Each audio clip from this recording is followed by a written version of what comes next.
قریش کی عجیب و غریب تجویز اور ابو طالب کا دلچسپ جواب۔ قریش نے دیکھا کہ ان کی دھمکی کارگر نہیں ہوئی، کیونکہ رسول اللہ صلی اللہ علیہ وسلم اپنا کام کیے جا رہے ہیں اور ابو طالب ان کی مدد پر ڈٹے ہوئے ہیں، جس کا مطلب یہ ہے کہ ان کو اپنے بھتیجے کی مدد کے مقابلے میں قریش کی عداوت اور جدائی منظور ہے اور وہ لڑنے بھیڑنے کے لیے تیار ہیں۔ اس لیے قریش کو ذرا توقف اور تأمل کرنا پڑا، یعنی ذرا رکنا پڑا، اور وہ دیر تک مشورہ کرتے رہے۔ آخر انہیں ایک عجیب و غریب تجویز سوچی۔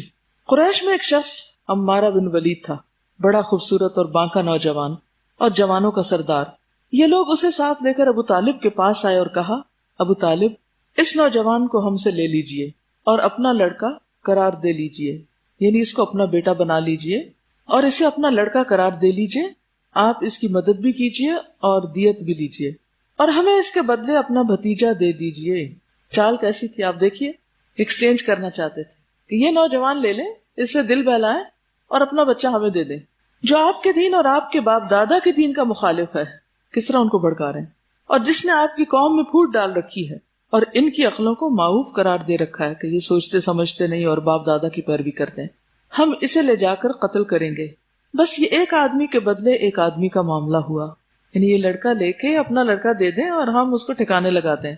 ابو طالب نے کہا، واللہ تم لوگ انتہائی برا سودا کر رہے ہو، مجھے تم اپنا بیٹا اس لیے دے رہے ہو کہ میں اسے کھلاؤں پلاؤں، اور مجھ سے میرا بیٹا مانگ رہے ہو کہ تم اس کو قتل کرو۔ اللہ کی قسم یہ کبھی نہیں ہو سکتا۔ یہ حکمت اور سمجھ بھی اللہ دیتا ہے نا، ورنہ بہت دفعہ لوگ اسی قسم کی آفرز میں دھوکہ کھا جاتے ہیں۔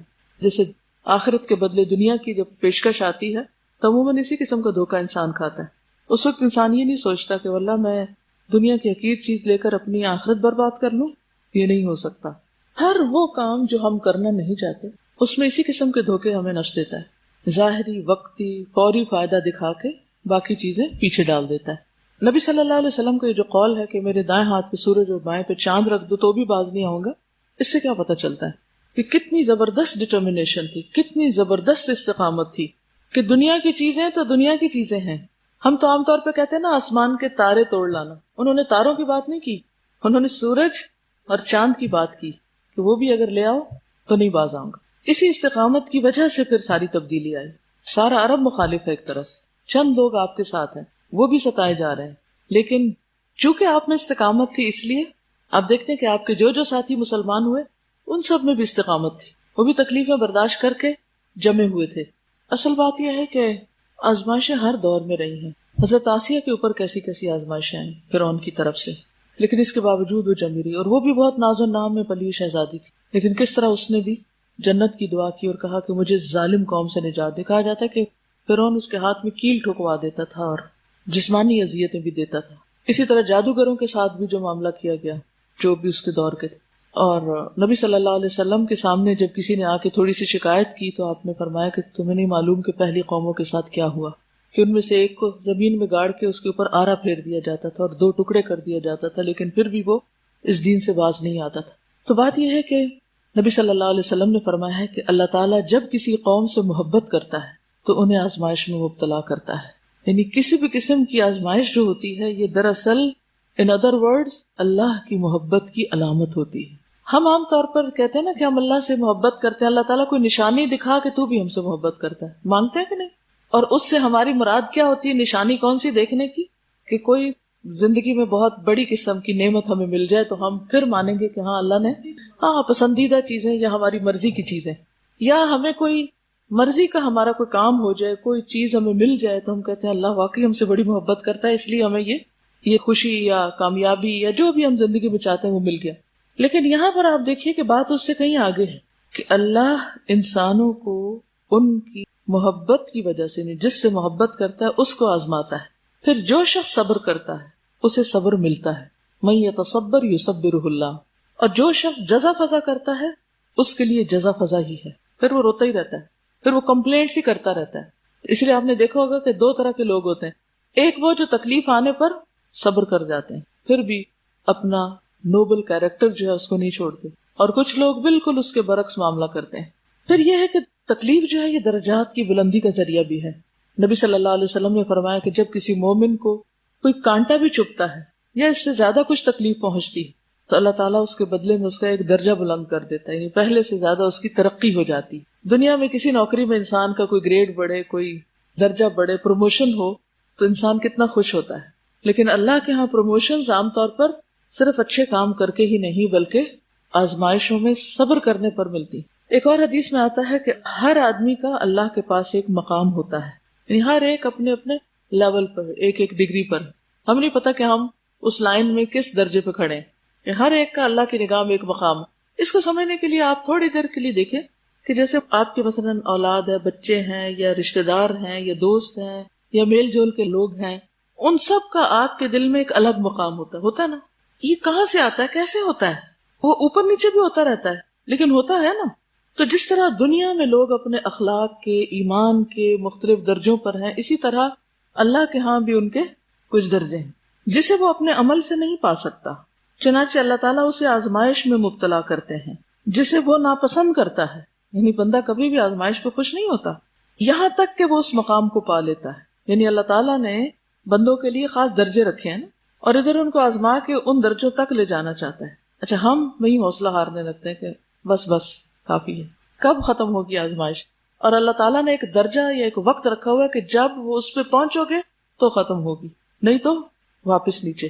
جس طرح انبیاء کے درجے ہیں، شہداء کے درجے ہیں، صدیقین کے درجے ہیں، اسی طرح ہم انسانوں کے بھی درجے ہیں اللہ کے ہاں. اور ان تک پہنچنے کے لیے صرف عمل کافی نہیں، امتحان ضروری ہے. اس فرق کو یوں سمجھیے، مثلاً آپ ایک کورس میں داخل لیتے ہیں، اس کا ایک حصہ ہے پڑھنا، کلاس اٹینڈ کرنا، لیکچر اٹینڈ کرنا، سننا. اس پارٹ کو ہم سب کتنا انجوائے کرتے ہیں کہ سن رہے ہیں. ابھی تو آپ آج کل موج کر رہے ہیں، لیکن جس وقت آج کل تو میرا روز ٹیسٹ ہوتا ہے، میں صبح روز بخار میں ہوتی ہوں کہ آج کیا کروں گی. تو جس دن امتحان ہوتا ہے اس دن کیا ہوتا ہے، اس دن آپ سب کو پھر بخار چڑھے گا. اب صرف پڑھتے رہنے سے درجہ بلند نہیں ہو سکتا یا ڈٹرمن نہیں ہوگا کہ آپ کہاں کھڑے ہیں. اس کے لیے آپ امتحان سے گزریں گے اور جتنے نمبر لیں گے وہاں تک آپ پہنچ جائیں گے. جسٹ بہت ہی پیٹی چھوٹی سی اگزامپل اس کانسیپٹ کو سمجھنے کے لیے. تو جب بھی کسی امتحان میں آپ پڑھیں تو اللہ سے عافیت ضرور مانگے، لیکن صبر سے کام لیں کہ اللہ تعالیٰ اگر تو مجھے اپنا مقرب بنانا چاہتا ہے اور کوئی خاص درجہ آپ نے میرے لیے رکھا ہے اور اس کی وجہ سے آپ نے مجھے اس اتنے سخت امتحان میں ڈالا، کیونکہ ہم فوراً کمپیئر کرنے لگتے ہیں اور تو کوئی اس امتحان میں نہیں، میں ہی کیوں. اپنے بہن بھائیوں سے مقابلہ کرتے ہیں کہ ان کو تو ایسی کوئی بیماری نہیں لگی جو مجھے لگ گئی ہے، یا یہ کہ ان کے بچوں میں تو کوئی ایسی مشکل نہیں جو مجھے ہوگی، یا یہ کہ ان کو تو مالی ایسی کوئی پریشانیاں نہیں جو مجھے ہیں، یا اور اسی قسم کی باتیں. تو شیطان بہت بہکاووں میں ڈالتا ہے. پھر یہ ڈالتا ہے کہ اللہ تم سے راضی نہیں اس لیے ہو رہا ہے، دیکھو ان کو اللہ پسند کرتا ہے اس لیے وہ دیکھو کہاں سے کہاں پہنچ رہے ہیں. تو اس نقطے کو سمجھ لیجئے کہ بڑا مقام صرف عمل سے نہیں پایا جا سکتا. بڑے مقام یا اس خاص مقام تک پہنچنے کے لیے امتحان سے گزرنا ضروری ہوتا ہے. اسی طرح صرف اللہ سے محبت کے بعد آزمائشیں نہیں آتی. نبی صلی اللہ علیہ وسلم سے جو لوگ محبت کرتے ہیں ان پر بھی امتحان آتے ہیں. ہم سب اب محسوس تو کر رہے ہیں نا کہ ہماری محبت بڑھ رہی ہے اور اضافہ ہو رہا ہے اور فیلنگ بڑی اچھی ہو رہی ہے، اور آپ کے لیے ہمارے دل میں خاص قسم کے جذبات پیدا ہو رہے ہیں. وہ قدرتی بات ہے، جب ہم کسی شخصیت کے بارے میں پڑھتے ہیں تو مزید جانتے ہیں تو مزید قدردانی ہوتی ہے. یہ ایک فیز ہوتا ہے انسان پر. لیکن صرف جان کے محبت میں جو اضافہ ہوتا ہے، بس بات یہاں ختم نہیں ہوتی. اس کے بعد امتحان آتے ہیں کہ ہم اپنی باتوں میں، اپنے دعووں میں کتنے سچے ہیں. حضرت عبداللہ بن مغفل کہتے ہیں کہ ایک شخص نبی صلی اللہ علیہ وسلم کے پاس آیا اور کہا، اے اللہ کے رسول، اللہ کی قسم میں آپ سے محبت کرتا ہوں. آپ صلی اللہ علیہ وسلم نے اس سے کہا، جو مجھ سے محبت کرتا ہے تو اس کی طرف آزمائش اس سیلاب سے بھی تیز رفتاری سے آتا ہے جو اپنے بہاؤ کی طرف تیزی سے چلتا ہے. ابھی جاپان کا سیلاب آیا تھا تو آپ نے دیکھا ہوگا کہ کس طرح سیلاب آ رہا تھا اور ہر چیز بہائے جا رہا تھا. تو سیلاب جب آتا ہے تو جس طرح وہ چیزوں کو بہا لے جاتا ہے، آزمائشیں اور تکلیفیں اور فتنے اس تیزی سے زیادہ آگے بڑھتے ہیں اس شخص کی طرف.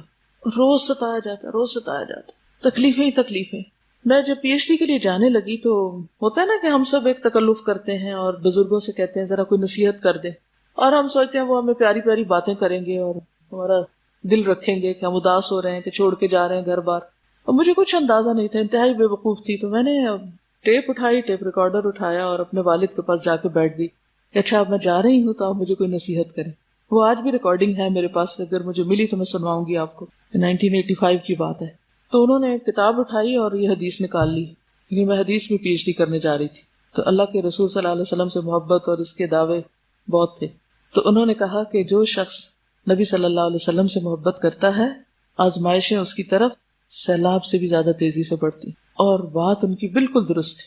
میں بچوں کو چھوڑ کے جا رہی تھی اور کوئی دن نہیں ہوتا تھا کہ جب میں روتی نہ ہوں اور میرے دل پہ ایک کے بعد ایک تکلیف نہ آتی. اور پھر جو ماحول اور معاشرہ تھا وہ ایک الگ امتحان تھا، اور فقر و فاقہ کا بھی امتحان اور کئی امتحان. ان سب کا ذکر کرنا بھی بے فائدہ ہے، کیونکہ جس کے لیے وہ سب کچھ کیا وہ جانتا ہے.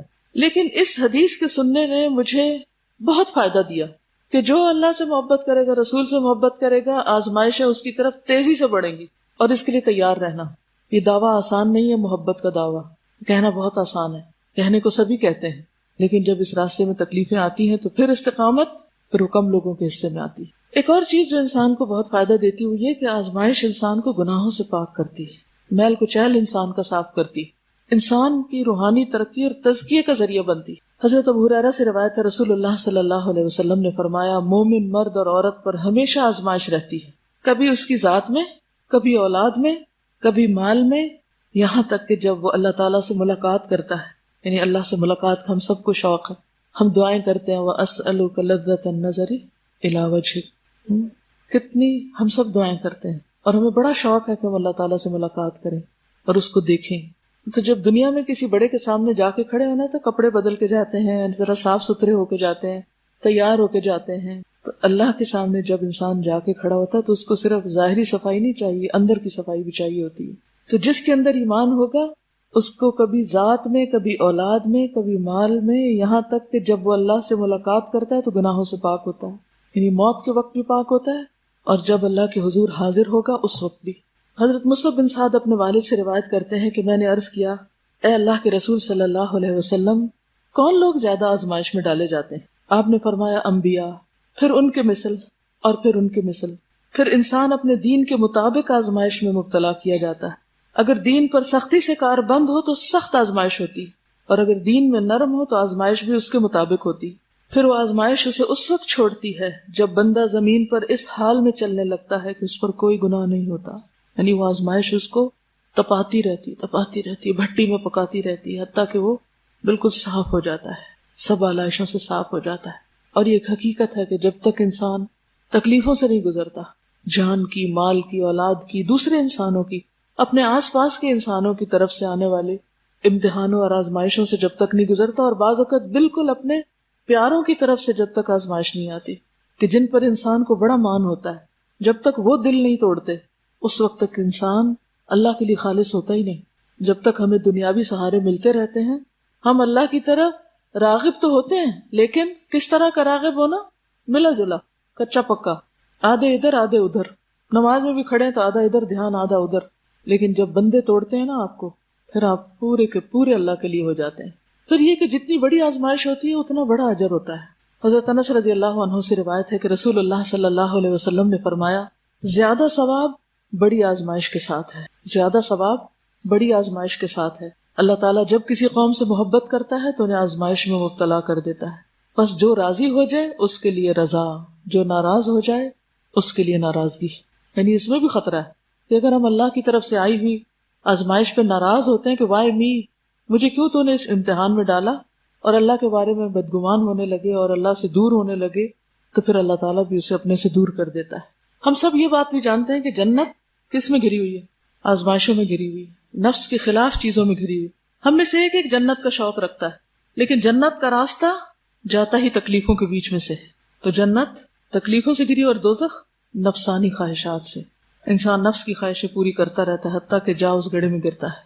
تو کبھی بھی کوئی تکلیف آئے تو یہ نہ سوچیں کہ اللہ مجھ سے ناراض ہے.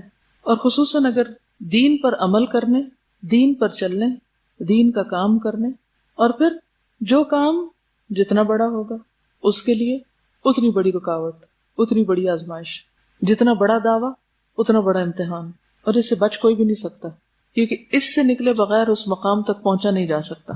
اور ویسے بھی قیامت کے دن جب وہ لوگ جو دنیا میں بڑی عافیت، امن، چین میں رہے، کیونکہ ہم دیکھتے ہیں نا کہ بعض لوگ دنیا میں ان کو کسی قسم کی کوئی پریشانی نہیں ہوتی، عام طور پر وہ ٹھنڈے ٹھنڈے چلتے رہتے ہیں. تو قیامت کے دن عافیت میں رہنے والے رش کریں گے ان پر جو دنیا میں مصیبتوں میں رہے تھے. اس کا یہ مطلب نہیں مصیبت مانگے، لیکن یہ کہ اگر تکلیف آ جائے تو پھر صبر کریں. اگرچہ تکلیفیں سب پر آئی تھیں لیکن ہر ایک کا انداز مختلف تھا، اور اللہ سبحانہ تعالیٰ نے پھر دفاع بھی کیا، خود نبی صلی اللہ علیہ وسلم کا دفاع کیا. جن لوگوں پر تکلیفیں آئی تھی، مثلا حضرت بلال تھے، تو دنیا میں ان کو کوئی مقام ملا؟ ان کے لیے ہمارے دلوں میں کتنی محبت ہے، باوجود اس کے کہ وہ حبشی غلام تھے، دنیاوی اعتبار سے کوئی ان کا سٹیٹس نہیں تھا. حضرت عمر ان کی کتنی عزت کیا کرتے تھے. اور پھر نبی صلی اللہ علیہ وسلم نے ایک موقع پر خواب میں دیکھا کہ جنت میں ان کے قدموں کی آواز اپنے آگے آگے سن رہے ہیں. یہ بھی مبشرات ہوتے ہیں نا، خواب جو ہوتے ہیں. تو انہوں نے اپنا کیا عمل بتایا تھا کہ جب بھی وضو کرتا ہوں نماز پڑھ لیتا ہوں. یعنی آپ دیکھیں کہ جس سے آپ کو محبت ہوتی ہے، جس کو آپ اچھی طرح پہچانتے ہیں، اسی کے قدموں کی آواز آپ پہچانتے ہیں. یعنی چال سے پہچان ہونا کہ کون آ رہا ہے، کس کے بارے میں آپ جانتے ہیں، جس سے آپ کو محبت ہوتی ہے، جس سے پتہ ہی چلتا ہے کہ خود نبی صلی اللہ علیہ وسلم کو بھی ان سے بہت محبت تھی. پھر آپ دیکھیں کہ لوگوں کا مال ہتھیا لیا گیا، ہر طرح کی آزمائشیں آئیں، تکلیفیں آئیں، لیکن ان میں سے کوئی بھی اپنے دین سے نہیں پھرا. نبی صلی اللہ علیہ وسلم کے ساتھ کیا معاملہ کیا، میں ابھی اس کے بارے میں پڑھوں گی، لیکن وہ بھی آپ کو یاد رہے کہ آپ پر ایسی آزمائش آئی تھی کہ آپ نے فرمایا کہ مجھ پر اور بلال پر 30 راتیں ایسی گزری ہیں کہ میرے اور بلال کے پاس اتنا کھانا بھی نہیں تھا جسے کوئی جگر والا کھائے، مگر اتنا جسے بلال کی بغل چھپا لیتی. نہ ہونے کے بعد بغل کے نیچے کیا چیز آتی، خصوصاً شیب ابی طالب میں 1-2 مہینے نہیں بلکہ 3 سال کی ایک مسلسل آزمائش تھی. لیکن اس میں سے بھی کچھ وقت زیادہ مشکل کے تھے، زیادہ آزمائش کے تھے. آج ہم کتنے آرام سے نماز پڑھ سکتے ہیں، پھر بھی نہیں پڑھتے. ان کے لیے نماز پڑھنا کتنا مشکل تھا. آگے چلتے ہیں. رسول اللہ صلی اللہ علیہ وسلم پر دست درازیاں. جب قریش ہر طرح ناکام اور مایوس ہو گئے، نہ ان کی دھمکی کام آئی نہ سودے بازی، تو انہوں نے خود رسول اللہ صلی اللہ علیہ وسلم پر دست درازی شروع کر دی، اور مسلمانوں پر جو سختیاں وہ پہلے سے کرتے آ رہے تھے ان میں مزید اضافہ کر دیا. چونکہ رسول اللہ صلی اللہ علیہ وسلم حشمت و عزت اور اکرام و احترام کا بلند مقام رکھتے تھے، اس لیے آپ پر دست درازی کی جرت صرف بڑے افراد اور سرداروں نے کی، چھوٹے اور عام لوگ یہ جرت نہ کر سکے.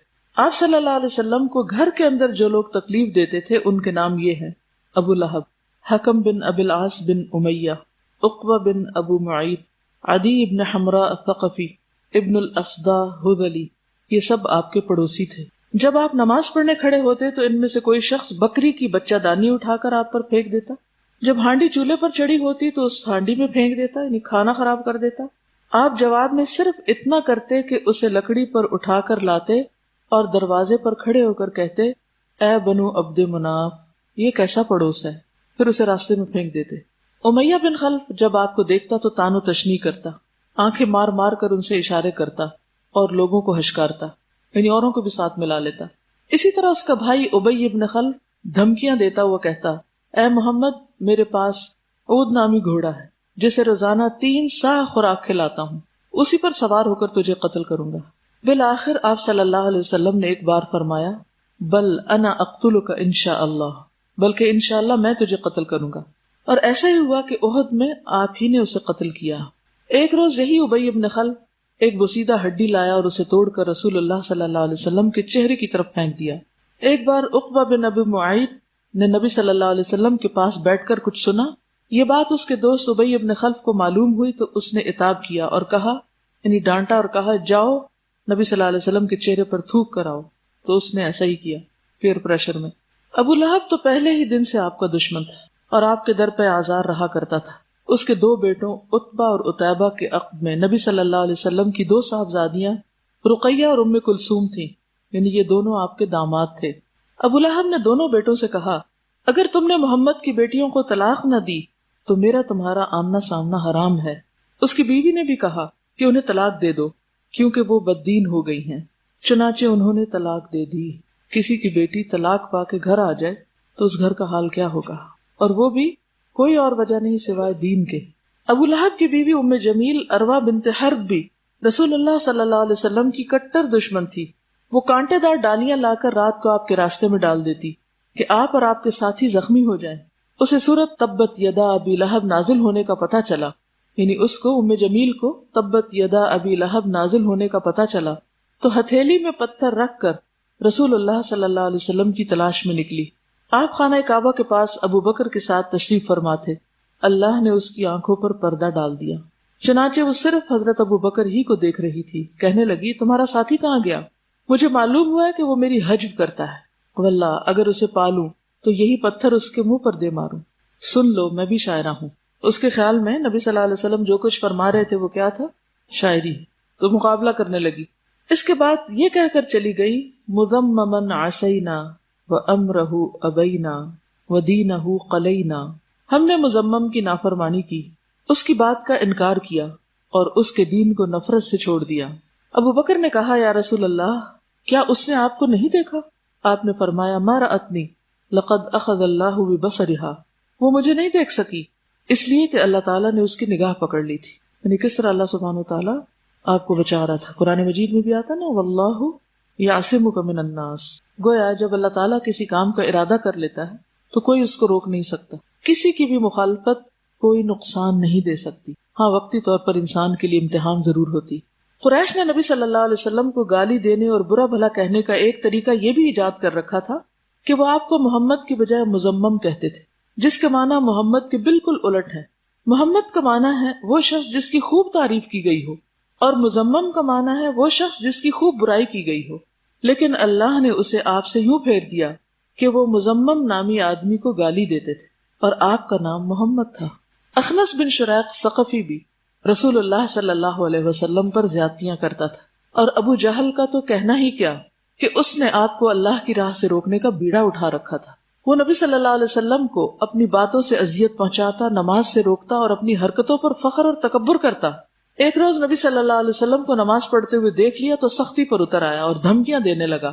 بالآخر رسول اللہ صلی اللہ علیہ وسلم نے اسے ڈانٹ دیا اور گلے کے پاس سے کپڑا پکڑ کر جھنجھوڑتے ہوئے فرمایا تیرے لیے خرابی در خرابی ہے، پھر تیرے لیے خرابی در خرابی ہے. اس نے کہا محمد مجھے دھمکیاں دے رہے ہو؟ واللہ تم اور تمہارا رب میرا کچھ نہیں بگاڑ سکتے. میں اس وادی مکہ کا سب سے طاقتور آدمی ہوں.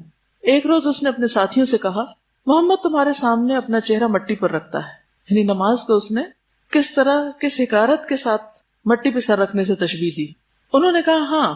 اس نے کہا لات و عزا کی قسم اگر میں نے اسے دیکھ لیا تو اس کی گردن روند دوں گا اور اس کا چہرہ مٹی پر رگڑ دوں گا. اس کے بعد اس نے رسول اللہ صلی اللہ علیہ وسلم کو نماز پڑھتے دیکھ لیا اور اس زوم میں چلا کہ آپ کی گردن روندے گا. لیکن لوگوں نے اچانک کیا دیکھا کہ وہ ایڑیوں کے بل پلٹ رہا ہے، بھاگ رہا ہے واپس اور دونوں ہاتھوں سے اپنا بچاؤ کر رہا ہے. لوگوں نے پوچھا ابو الحکم تمہیں کیا ہوا؟ کہنے لگا میرے اور اس کے درمیان آگ کی ایک خندق ہے، ٹرینچ ہے، اور ہولناکیاں اور فرشتوں کے پروں کے بازو ہیں. آپ نے فرمایا لو دنا منی لاختطفته الملائکۃ عضوا عضوا. اگر وہ میرے قریب آتا تو فرشتے اس کے ٹکڑے ٹکڑے کر دیتے، اس کا ایک ایک عضو اچک لیتے. ایسے ہی بدبختی عقبہ بن ابی معیط کے حصے میں بھی آئی. ایک بار رسول اللہ صلی اللہ علیہ وسلم بیت اللہ کے پاس نماز پڑھ رہے تھے اور ابو جہل اور اس کے ساتھی بیٹھے تھے. اتنے میں بعض افراد نے بعض سے کہا کون ہے جو بنی فلاں کے اونٹ کی بچہ دانی لائے؟ یہ اونٹ نہیں ہونا چاہیے، یعنی اس کا جو رحم ہے جس میں وہ بچہ پیدا ہوتا ہے نا. عام طور پہ ہوتا ہی ہے کہ جس سیک میں بچہ ہوتا ہے نا ماں کے پیٹ میں، جب وہ بچہ پیدا ہو جاتا ہے تو وہ سارا کچھ اٹھا کے پھینک دیا جاتا ہے کوڑے کباڑ میں. تو جانور بھی جب بچہ پیدا کرتے ہیں تو ان کے اندر سے اسی طرح اس کو کیا کہتے ہیں انگریزی میں پلیسنٹا. تو پلیسنٹا جو ہوتا ہے وہ انتہائی گندی چیز، وہ نکال کے پھینک دیتے ہیں اور جب محمد سجدہ کریں تو ان کی پیٹھ پہ ڈال دے. اس پر قوم کا بدبخت ترین آدمی عقبہ بن ابی معیط اٹھا اور بچہ دانی لا کر انتظار کرنے لگا. جب آپ نے سجدہ کیا تو دونوں کندھوں کے بیچ میں ڈال دی، پھر وہ ہنسی کے مارے ایک دوسرے پہ گرنے لگے. ادھر آپ سجدے ہی میں رہے، سر نہ اٹھایا، یہاں تک کہ حضرت فاطمہ رضی اللہ تعالی عنہا آئیں اور آپ کی پیٹھ سے بچہ دانی دور پھینکی. تب آپ نے سر اٹھایا.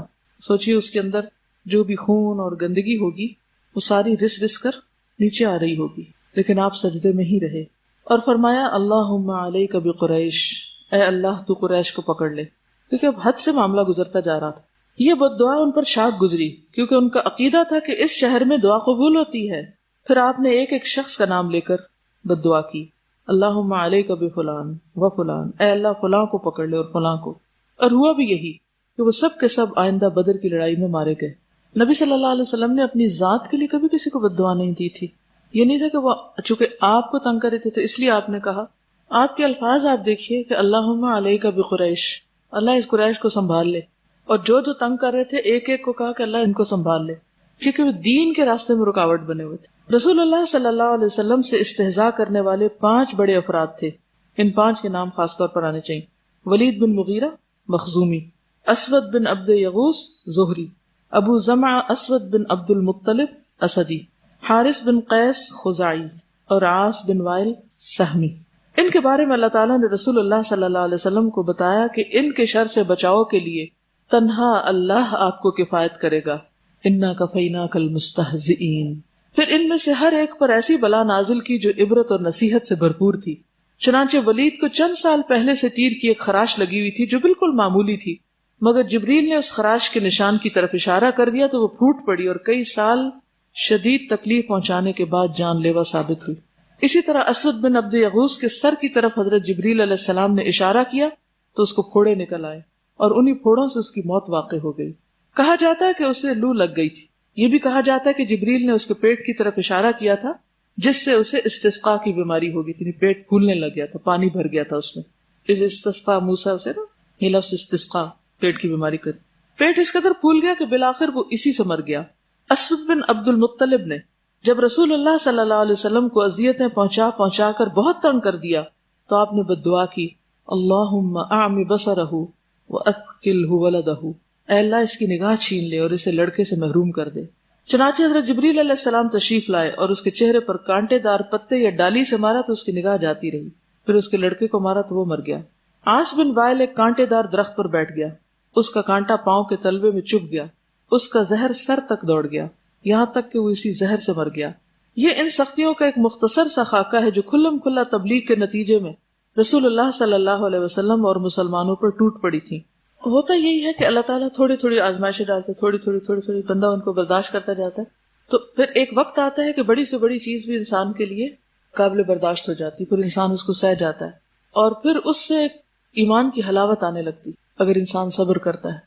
اور دنیا میں بھی اللہ تعالیٰ بندے کے سامنے اس کے دشمنوں کو ذلیل کرتا ہے اور ان کے دل کی جلن کو جو ان کی تکلیفوں کی وجہ سے پہنچتی ہے اس کو ٹھنڈا کرتا ہے۔ آپ صلی اللہ علیہ وسلم کا اخلاق دیکھیے نا کہ جب وہ آپ کے کھانے کے اوپر یا کھانے کے اندر کوئی گندی چیز پھینک جاتے تھے تو آپ صرف اتنا کہتے تھے یہ کس قسم کی ہمسائیگی، یہ کیا کر رہے ہیں آپ میرے ساتھ۔ آج ہمارا حال کیا ہے، ہم کیا کرتے ہیں، چھوٹی سی کوئی بات کر دے تو اس پر ہمارا ری ایکشن کیا ہوتا ہے۔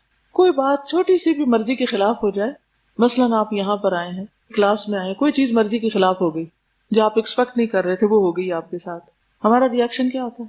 آئندہ نہیں آئیں گے۔ کسی نے کچھ کہہ دیا، آئندہ اس سے نہیں بولیں گے۔ تو بات یہ ہے کہ اللہ سبحانہ وتعالیٰ دراصل ان سب کو ایک بڑے کام کے لیے تیار کر رہے تھے۔ جب بھی کوئی آزمائش آئے، کوئی تکلیف آئے تو ضرور سوچیں کہ اللہ تعالیٰ مجھ سے کوئی کام لینا چاہتا ہے، کیونکہ جب تکلیفیں آتی ہیں نا تو انسان اگر ان کو برداشت کر لے تو اندر سے اس کا ظرف وسیع ہونے لگتا ہے، دل کھلنے لگتا ہے، حوصلہ بڑھنے لگتا ہے۔ مشکلیں اتنی پڑی مجھ پہ کہ آسان ہو گئی۔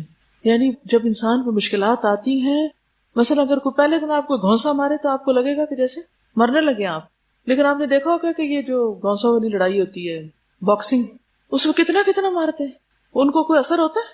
کوئی روتے ہیں کہ ہمیں چوٹ لگ گئی؟ اور ہمارے تو کوئی ذرا سی کونے کسی کی لگ جائے تو ہمارے آنسو نکلنے لگتے ہیں، کیونکہ برداشت نہیں ہے نا۔ برداشت کیوں؟ کیونکہ تکلیف صحیح نہیں۔